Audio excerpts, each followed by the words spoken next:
ضربه الرجل الاماميه اوعى تصطدم بيها عشان ما تسحلكش لبعيد، لازم تخرج بره الضربه الاول وبعد كده تعرف تسيطر عليه. انا مين عادل، مدرب الدفاع عن النفس. تعرف تعملها؟ جرب. طب نشرحها الاول. يلا.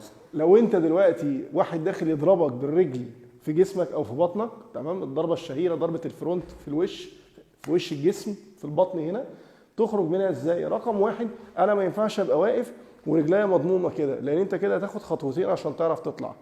هطلع واحد اتنين، لا انا عايز لازم يبقى في نص برجل مفتوح كده عشان لما اطلع تبقى خطوه واحده. ده رقم واحد.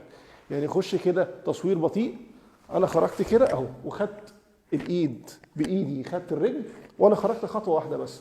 كل اللي انا عملته ان انا بس ايه، ما خرجتش بره بعيد قوي، لا انا خرجت ايه، خرجت خطوه بسيطه، لفيت بس جسمي وخرجت خطوه بسيطه. وبعد كده انت بتخش بباور جسمك ووسطك تضرب هنا. تضرب فين؟ تضرب في الرجل الثانيه، يبقى انت كده شلته من على الارض خالص. تاني خش كده، دخلت كده، خدت كده اهو وضربت كده. عندك اساليب تانية كتير، مجرد ما انت مسكت رجله بس لازم تتعمل بسرعه جدا، لان خلي بالك ايدين الاثنين حرين، ممكن اصلا يمسك فيك، ممكن يقع بيك، فانت خلي بالك ان لازم يبقى رد فعلك سريع.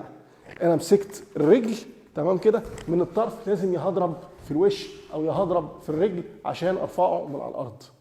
تمام؟ هنعرف نعملها؟ ان شاء الله. اهو انا دخلت كده، مسكت كده اهو، يقلبك على الارض. تاني اهو انا دخلت كده، اوكي، هيضرب جامد. مجرد ما هو ضرب هنا قلبه من على الارض.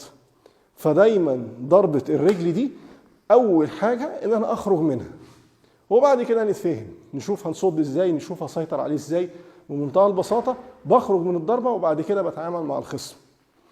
تاني اخر مره اهو انا داخل اهو، لا هطلع كده وامسك. ايوه اوكي اهو كده تمام.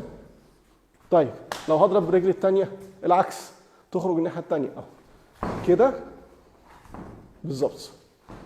فبمنتهى البساطه ازاي اعرف اسيطر على الخصم؟ مسكت رجل وضربت الثانيه بنفس الشكل اللي انتوا شفتوه ده. لو استفدت من الفيديو اكون سعيد بمتابعتك على الفيسبوك واليوتيوب، وما تنسوش صور وكواليس الحلقه دي هتلاقوها على الانستجرام. بحترمكم جدا واوعدكم دايما بالمزيد. اشوفكم على خير.